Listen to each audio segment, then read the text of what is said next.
안녕하십니까. 5월 8일 인크리멘탈 페이지 랭크에 대해서 DMQA 오픈 세미나를 시작하겠습니다. 발표자 소개가 있겠습니다. 제 이름은 강성현입니다. 고려대학교 산업경영공학과에서 공부를 하고 있습니다. 제가 소속한 곳은 김성범 교수님께서 계시는 DMQA 연구실입니다. 아래 메일을 보시고 오늘 발표 내용에 대해 질문이나 의구심이 있는 경우 메일을 주시면 답변 드리겠습니다. 오늘 소개할 목차입니다. 개요에서는 그래프의 정의에 대해서 먼저 살펴보고 페이지 랭크의 히스토리, 다음에 오늘 주 발표 내용이 될 인크리멘탈 페이지 랭크에 대해서 살펴보겠습니다. 먼저 그래프의 정의에 대해서 알아보겠습니다. 그래프란 정점과 그 정점을 연결하는 간선을 하나로 모아놓은 자료 구조입니다. 아래 6개의 대표 예시를 통해서 우리는 그래프를 직관적으로 알 수가 있습니다. 첫 번째는 페이스북과 같은 소셜 네트워크입니다. 각각의 사용자와 친구의 관계가 네트워크의 그래프로 표현되어 있는 것을 확인하실 수가 있습니다. 두 번째는 금융권에서 일반적으로 사용하는 두 사람 간의 거래 내역과 거래 관계를 표현한 그래프입니다. 세 번째는 휴대폰과 같은 텔레커뮤니케이션에서의 네트워크이고, 네 번째는 논문 간의 사이테이션, 즉 인용되어 있는 그 관계를 그래프로 표현한 것입니다. 인터넷에서도 그래프는 많이 쓰입니다. 특히 오늘 소개할 각 페이지 간의 중요도를 산정하는 방식으로 활용되어 있습니다. 또한 뇌공학에서도 뉴럴 네트워크의 각 뉴럴 간의 관계를 그래프로 표현하고 있습니다. 이처럼 다양한 분야에서 그래프를 각 객체의 관계를 표현하는 방식으로 다양하게 활용하고 있는 것을 확인하실 수가 있습니다. 페이지 랭크의 히스토리에 대해서 살펴보겠습니다. 페이지 랭크는 웹사이트의 중요도를 연결관계에 기반하여 측정한 지표입니다. 월드와이드 웹의 문서 간의 관계를 표현하기 위해 웹의 페이지를 정점으로 하이퍼링크를 간선으로 표현한 것이 특징입니다. 구글의 특허의 논문을 살펴보시면 각 시드로 해당되는 페이지와 이를 연결하는 하이퍼링크가 아래와 같은 그래프의 형태로 표현된 것을 확인하실 수가 있습니다.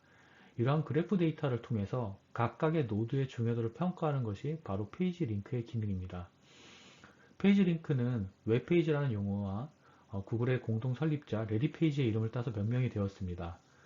오늘날 검색 엔진의 유일한 알고리즘은 아닙니다. 하지만 구글 CEO의 트위터 멘션을 통해서 18년이 지난 지금도 여전히 사용되고 있다는 것을 확인할 수 있고, 과거만큼은 아니지만 여전히 웹 스케일이 커짐에 따라 이를 효율적으로 계산하는 다양한 연구들이 현재에도 지속되고 있습니다. 왜 페이지 랭크가 오늘날까지도 활용되고 있는지 뒤에서 나오는 내용을 통해서 함께 살펴보시겠습니다. 전통적인 페이지 랭크의 계산 방법을 살펴보겠습니다.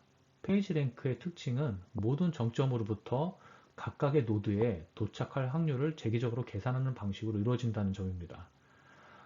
아래 그림을 보시면 페이지 랭크 스코어의 예시를 통해서 D 노드는 여러 노드와의 연결관계 때문에 상대적으로 높은 페이지 스코어가 기록됨을 알 수가 있습니다. 다만 C의 경우는 E나 F보다 연결이 많지는 않습니다만 B라는 아주 신뢰 있는 사이트와 연결이 되었기 때문에 E나 F보다 상대적으로 스코어가 높은 것을 확인하실 수가 있습니다. 이처럼 페이지 랭크는 연결된 페이지 수와 연결된 페이지의 중요도가 클수록 신뢰할 수 있는 페이지로 간주하는 특징이 있습니다. 페이지 랭크의 계산 방식은 아래와 같은 식으로 나타낼 수 있습니다.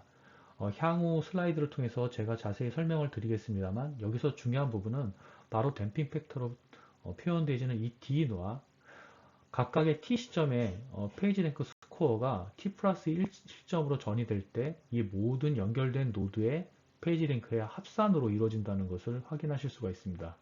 이처럼 T 시점, T 플러스 1 시점으로 계속 증가될수록 여러 랜덤 워크를 반복하면서 어떤 특정한 수렴한 값을 얻는 것이 페이지 랭크의 목적이라고 볼 수 있습니다.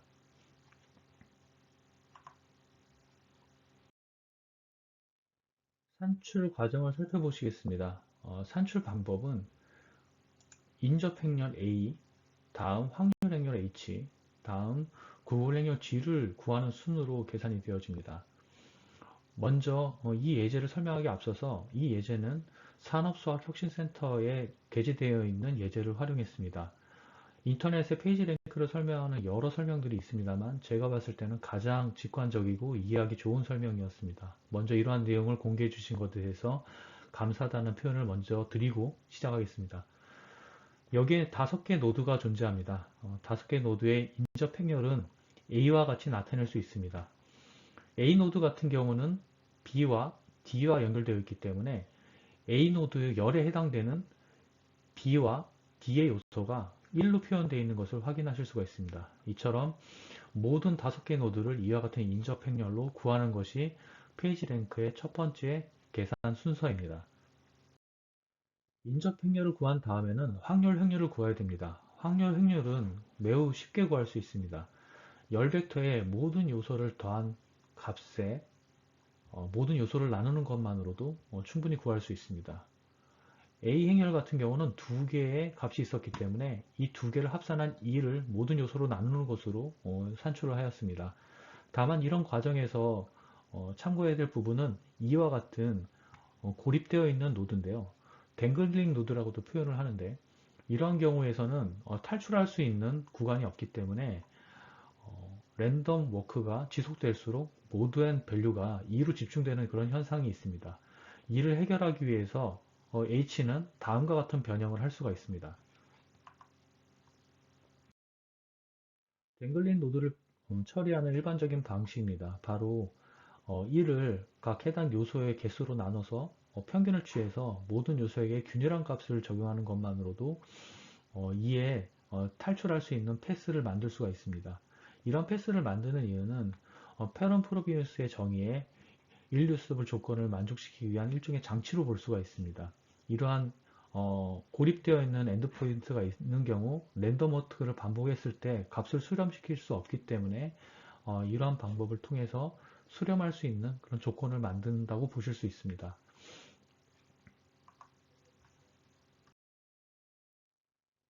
아까 예시에서는 이러한 사례가 없었습니다만 진동에 의해서 수렴이 되지 않는 경우도 있습니다. 아래 그래프를 보셨을 때 A와 T는 직접적으로 이렇게 연결이 되어 있습니다. 이렇게 단독으로 연결이 되어 있는 경우 페이지 랭크의 랜덤 워크를 수행하게 되면 1의 값을 갖고 있는 경우는 다시 다음번 스텝에서 그 다음에 1이 되고 또 다시 전달하게 되면 이제는 D가 1이 됨으로써 01, 01이 반복되는 이러한 수렴되지 않는 그런 현상들이 나타납니다. 이런 경우를 해결하기 위해서 처음 공식에서 말씀드렸던 댐핑 팩터가 도움을 주게 됩니다.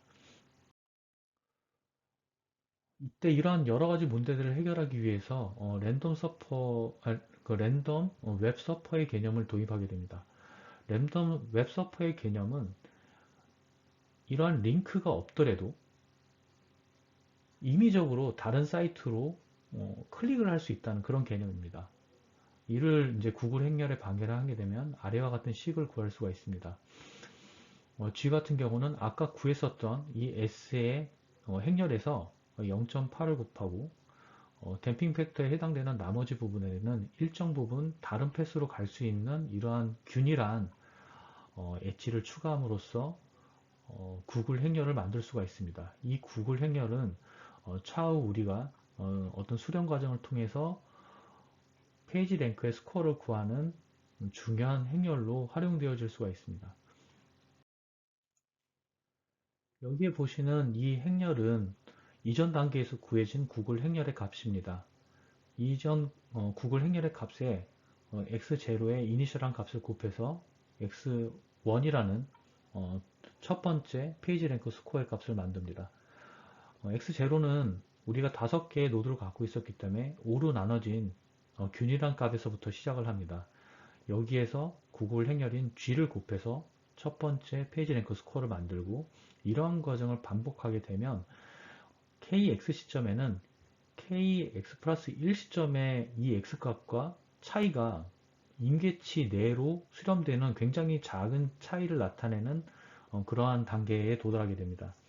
이랬을 때 우리는 여기에 X값의 엘리먼트들을 각각 페이지에 페이지 랭크 값으로 간주를 하고 거기에 스코어에 솔팅을 해서 가장 중요한 노드를 선정할 수 있게 됩니다.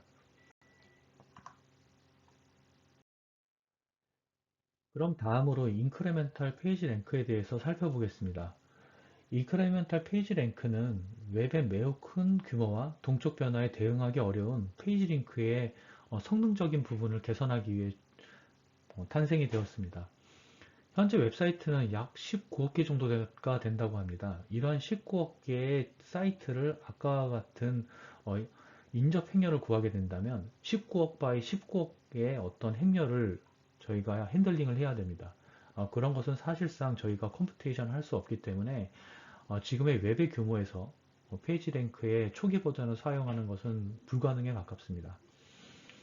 그래서 이 보시는 듯이 이렇게 거의 익스포넨셜하게 발전되고 있는 이런 웹이 결국은 페이지 랭크의 어떤 그 계산 방식들을 계속 진화 발전시킬 수밖에 없는 그런 요인이 되고, 특히 초단위로 증가하는 웹사이트에서 우리가 검색 엔진에 어떤 쿼리를 날렸을 때 이러한 응답은 거의 즉각적으로 이루어져야 하기 때문에 이런 응답을 할 수 있는 새로운 이제 알고리즘을 고안하게 되었습니다. 아래 그림은 제가 어제 검색했었던 웹사이트의 개수인데 이 사이트를 보시면 거의 1초 단위로 웹사이트가 증가되는 것을 확인하실 수가 있고, 이러한 그 스케일에 관련된 부분은 단순히 웹사이트뿐만 아니라 SNS 같은 부분에서도 나타나는데, 가장 유명했었던 사건이 제 기억으로는 저스틴 비버 프라블럼이라고 하는 인스타그램에서 나타났던 그런 문제였습니다. 인스타그램에 라이크를 누른 연결되어 있던 많은 사용자들이 집중됨에 따라 인스타그램이 한때 마비가 됐었던 적이 있었는데, 결국 이러한 대규모 네트워크를 핸들링할 수 있는 여러 알고리즘들이 여러 군데에 필요한 상황이라고 볼 수 있습니다. 인크리멘탈 페이지 랭크의 아이디어는 몬테칼로 방법을 사용해서 근사한 페이지 랭크를 구하는다는 것에 있습니다. 몬테칼로 방법은 여러분들 아주 잘 아시겠지만 반복된 무작위 추출을 이용해서 함수의 근사값을 구하는 그런 알고리즘을 지칭하는 용어입니다. 아래 보시면 네모 바운더리 안에 임의의 점을 저희가 찍었을 때 빨간색 바운더리 안에 들어오는 그런 점의 비율을 우리가 원주율로 나타낼 수가 있습니다. 이처럼 이 n의 시행이 많아질수록 파이의 결국 파란색과 빨간색의 비율은 원주율에 가까워지는 것을 확인하실 수가 있는데요. 우리가 페이지 랭크도 직접 노드에 랜덤 워크를 적정한 방법으로 시행하는 방법으로 우리가 직접적인 모든 매트릭스를 핸들링하지 않더라도 굉장히 근접하게 구할 수 있다는 것이 새로운 아이디어의 시작입니다. 다만 여기서 조금 차이점이 있다는 것은, 우리가 처음에는 페이지 랭크는 도착 확률을 나타냈지만 이제는 도착 확률이 아닌 지나칠 확률로 관점을 전환하는 것이 바로 이제 핵심 아이디어라고 볼 수가 있습니다. 인크리멘탈 페이지 랭크의 산출 방식에 대해서 살펴보겠습니다. 먼저 각 정점에서 R번의 랜덤 워크를 시작합니다. 아래 예시 같은 경우 저희는 3번의 랜덤 워크를 시작했습니다. 이 경우 각각의 랜덤 워크의 경로를 살펴보시면 첫 번째는 1에서 2, 두 번째는 1, 3, 4, 세 번째는 1, 3, 5의 순서로 진행된 것을 확인하실 수가 있습니다. 이러한 경로를 페이지 랭크 근사 공식에 대입하게 된다면 파이는 V노드의 실질적인 페이지 랭커 스코어이기 때문에 이를 계산해야 되고, X 같은 경우는 3노드 같은 경우는 3번의 그 랜덤 워킹에서 2번의 지나침이 있었기 때문에 결국은 V3는 2가 됩니다. 각각의 노테이션에 대해서 간단히 설명드리면, 논문에서는 그 엡실론 같은 경우 0.2로 설정을 했습니다. 0.2가 의미하는 바는 각 랜덤 워크에서 다음 노드로 전달하지 않고 멈춰 있을 확률입니다. 그렇기 때문에 0.2가 의미하는 것은 결국 역수인 10분의 2, 결국 일반적으로 평균 5번의 이동이 일어날 것이라는 것을 감안한 것이고요. 그래서 역수를 취했기 때문에. 그리고 저희는 R번의 각각 노드별 시행을 한다고 말씀드렸습니다. 그리고 N은 모든 네트워크 노드의 개수를 의미합니다. 따라서 이 모두를 곱하게 되면 총 랜덤워크를 지나간 그 랜덤워크의 길이가 될 수 있습니다. 그래서 이 전체적인 분모는 전체 랜덤워크의 길이고 전체 랜덤워킹을 했을 때 각각의 정점을 방문했었던 비율이 바로 페이지 랭크의 근사 공식이라고 볼 수가 있습니다. 이 공식은 expectation, 즉 기대값이 이와 동일한 것으로 증명이 되어 있습니다. 자세한 내용은 해당 논문을 살펴보시면 좋을 것 같습니다.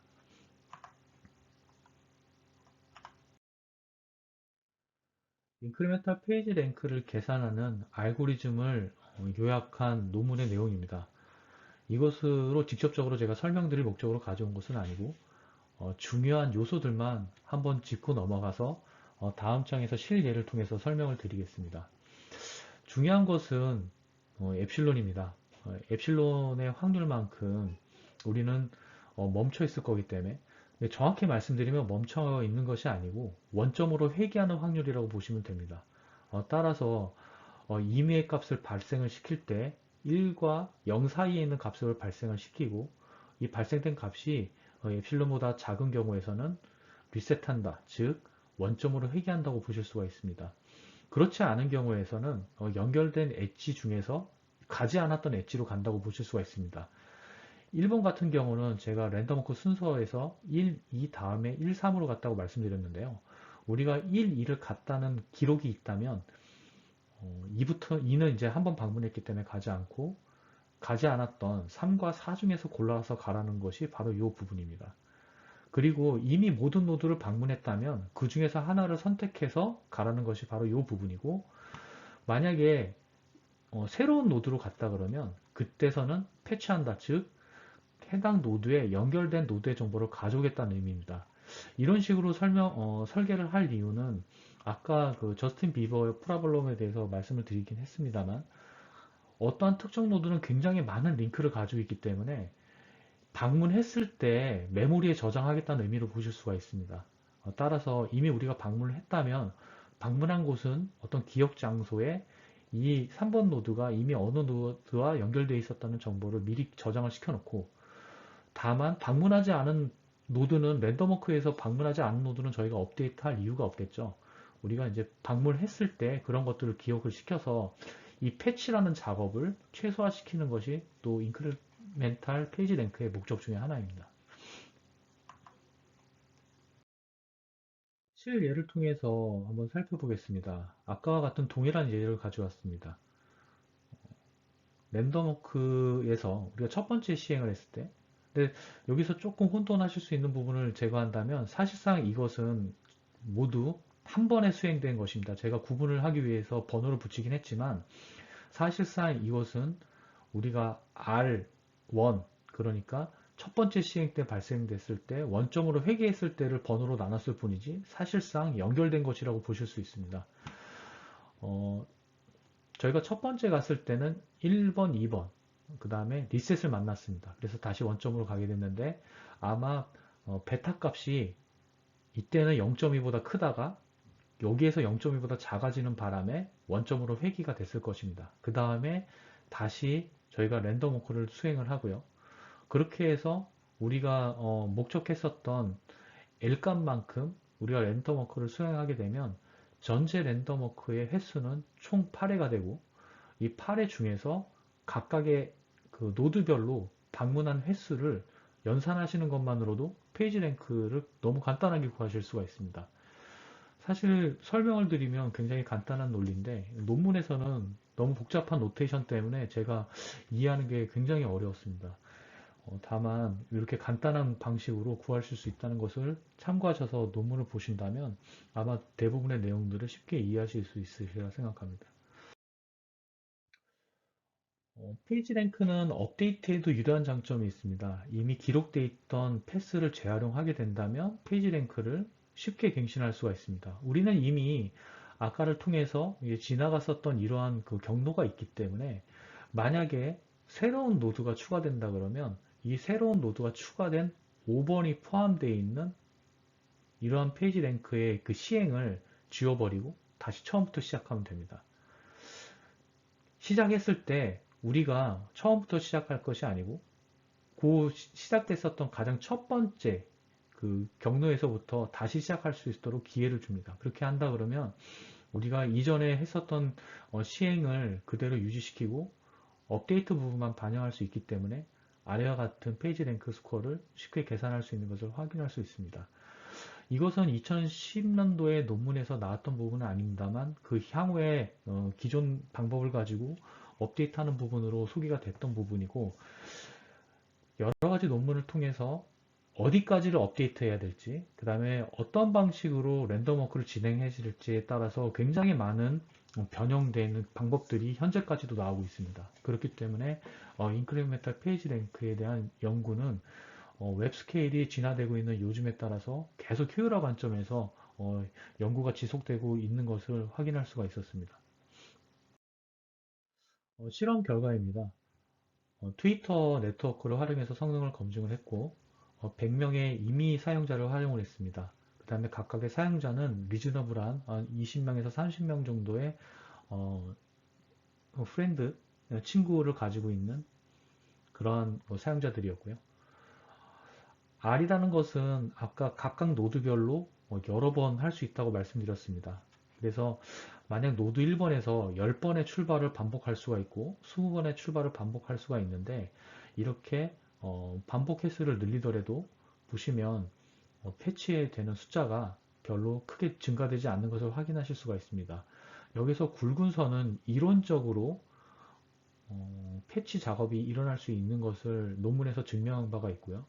여기 가는 선은 우리가 실험을 통해서 실제로 패치가 발생된 숫자로 보실 수 있습니다. 그래서 어, 만 회에 그 페이지 랭크의 랜덤 워커를 시행을 했어도 실제로 패치로 이루어지는 부분은 2000회에서 2500회 사이에 이루어지는 것을 확인하실 수가 있습니다.